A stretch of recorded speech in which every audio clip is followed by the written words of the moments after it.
Okay, so you guys, today we're gonna talk about my camera just moved over because the wind was blowing, and it's kind of later at night. Look, I'm gonna show you something real quick.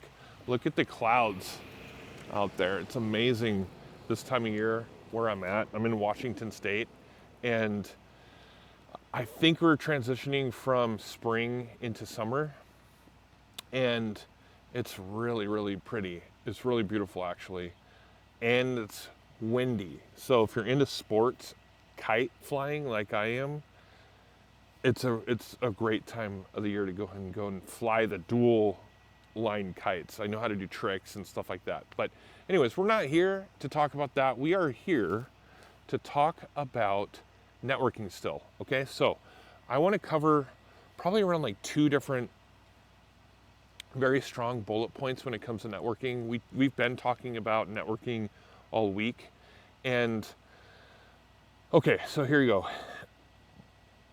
Leveraging a pregame before the networking event. Okay, if you know that there are companies or people that represent companies attending an event that's coming up, that's on the horizon, let's say it's an insurance agency and there's this particular insurance agent there, or maybe it's a real estate brokerage and there's a real estate broker that you want to have a really strong connection with, okay?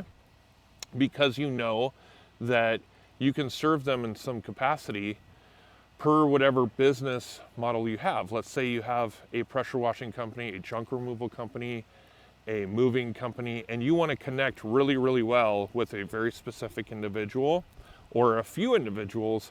What you can do is have these people on a list and pop into their office before the networking event is coming up. So let's say that the event comes up, it's coming up and it's about a week or two out. Pop into their office, bring them like a $5 or a $10, Starbucks gift card. They will not even think, I know that this sounds a little bit kind of like strategic, but they won't be thinking about, oh, Jason's trying to, butter me up or anything like this. No, they're going to be super excited that they got a free $5 gift card to Starbucks, and they go to Starbucks every single morning, and now they have $5 off of their next drink. Like it's definitely something that people get excited about. I would get excited about that, okay? So you pop into their office, you have a real quick visit with them, you give them a Starbucks gift card or something that is comparable to like $5 or $10. Maybe it's an Amazon.com gift card, and you see them get lit up, okay? Then the networking event is coming up, and maybe like 2 or 3 days before it, you send them an email and you ask them, hey, are you going to be over at the event that's coming up? It'd be kind of cool to hang out with you and have a couple drinks, or just hang out. And so then they would respond to you an email or over the phone or however you're connecting with them. And then when the event is happening, you're now hanging out with them, and it's that much more anchored. The relationship is that much more anchored, and the excitement of them wanting to see you or getting to see you is higher because they just experienced you like 2 or 3 weeks prior.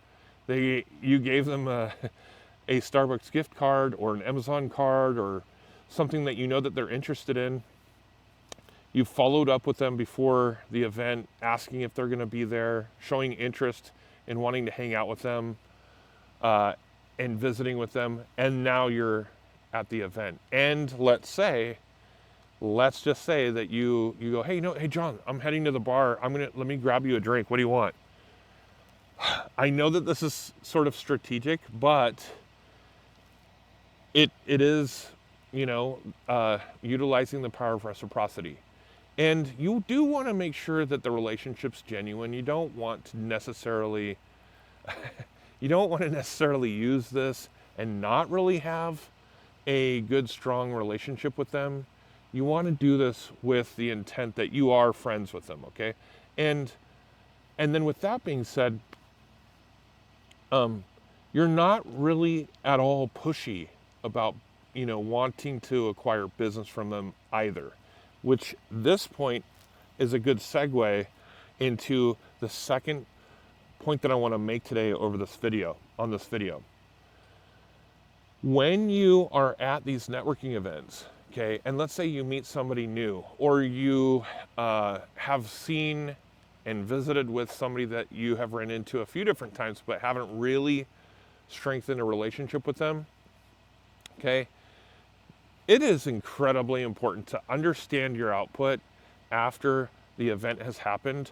Don't be the guy or gal that is like sending pushy emails trying to get a close to happen, okay, when you know that they're most likely not interested in your service, okay? This has happened to me so many times in the past when I've met somebody that I haven't met before and I haven't known before at a networking event, and we trade business cards, we talk about catching up in a few days, and then all of a sudden I get slammed with a few emails.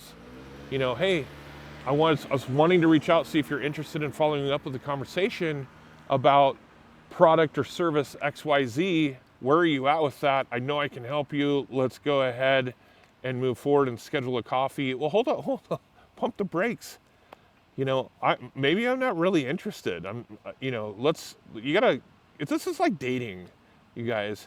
You can't just bulldoze your way into somebody's life after you've met them at an event and expect them to want to do business with you. You literally have to kind of like feel out the situation and then move forward accordingly, okay? And I think the best way to do that is with having a genuine and a genuine, good, solid relationship with the people that you meet. Your heart kind of has to be in the right place. And I know that sounds a little cheesy, but your heart has to be in the right place. You don't want to be the snake oil car salesman, okay? Expecting that you're going to make sales, with every single person that you're going to run into, and you're going to use, closing tactics, and people are just going to, buy your product just because you influenced them. No, you want the best form of it. Now, influence isn't bad.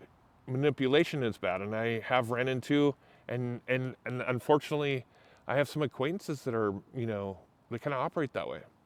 And it's really sad to see, and I've mentioned, different things. Hey, you might want to back off from this.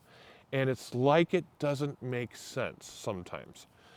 So therefore, I just back off. Like, we don't know what we don't know, or we're not willing to know sometimes, okay? And you just kind of have to let people know what they do and move on, okay? So anyways, just recognize how your output is. Don't be the pushy person that's following up with people you've met at networking events. And actually try to like see how you can serve a person. Have empathy. Okay, so anyways, I know this was a little bit of a longer video. We're still talking about networking events and how to utilize them. Okay, what I want you to do is, if you liked this video, go ahead and click the like button. Go ahead and subscribe to the channel. And then also in the description, we have put together several different mini courses that are kind of like really easy reads that you can get through in like 10 to 20, 30 minutes. And the information is super clear. You're able to understand it really easily. And you're also able to implement what you learn within these documents and also courses, okay? And then also you'll have access to me. If you have any questions, go ahead and shoot me an email if you want. And we can chat about what you're discovering in some of these courses. They're free, and we'll go ahead and talk to you soon, okay? Until next time, bye-bye.